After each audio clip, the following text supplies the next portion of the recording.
Hi! In front of me is REALME Pad, and today I would like to show you how you can add events to calendar on this tablet.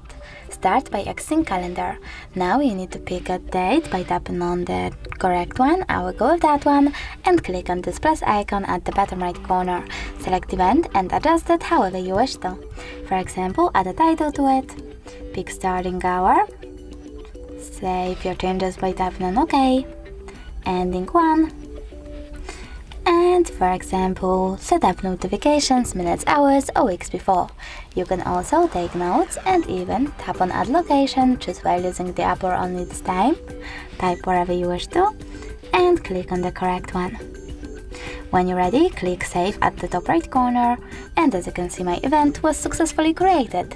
You can edit it by clicking on it, tapping on this little pen icon over here, and making your changes. Remember to just save one more time.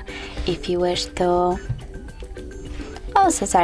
If you wish to delete your event though, you need to click on it as well, but this time tap on those three dots at the top right corner of it. Now select delete and confirm your choice in the pop-up. Thanks so much for watching. If you enjoyed this video, don't forget to leave a like, comment and subscribe. Bye!